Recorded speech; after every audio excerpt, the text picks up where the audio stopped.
బంగారం అంటే ఎవరికి ఇష్టం ఉండదు చెప్పండి.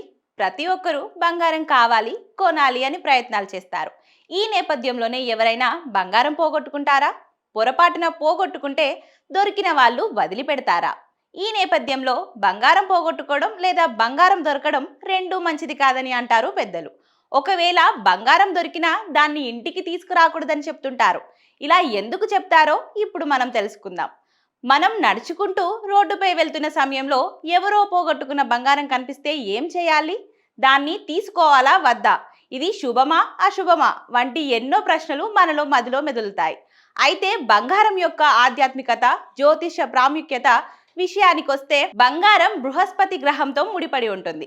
బంగారం యొక్క పసుపు రంగు బృహస్పతి గ్రహాన్ని సూచిస్తుంది.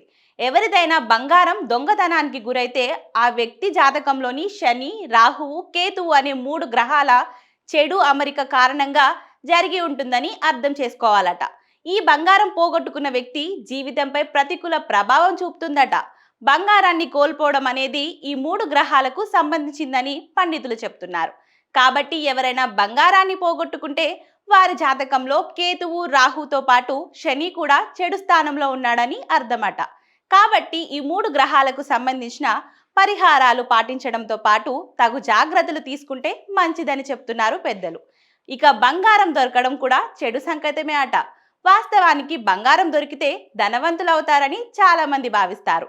కానీ మనం ప్రయాణిస్తున్నప్పుడు లేదా వెళ్తున్న మార్గ మధ్యలో బంగారం కనిపిస్తే బృహస్పతి, సూర్యుడు అనే 2 గ్రహాల చెడు అమరిక ఉందని అర్థమట. సూర్యుడు గ్రహాలన్నిటికీ రాజు, కానీ బృహస్పతి సూర్యుడి చెడు అమరిక దురదృష్టానికి తెచ్చిపెడతాడట. ముఖ్యంగా బంగారం మనకు దొరికిందంటే త్వరలో ప్రమాదం జరగవచ్చని తెలిపే సంకేతమట.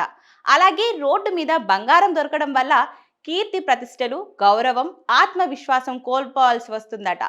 ఆరోగ్యంపై కూడా ప్రభావం పడుతుందట. మొత్తానికి దొరికిన బంగారం మీతోనే ఉంచుకుంటే జీవితంపై నెగిటివ్ ప్రభావం పడుతుందట. కాబట్టి బంగారం దొరికితే ఉంచుకోకుండా ఇబ్బందులు లేకుండా వదిలించుకోవాలట.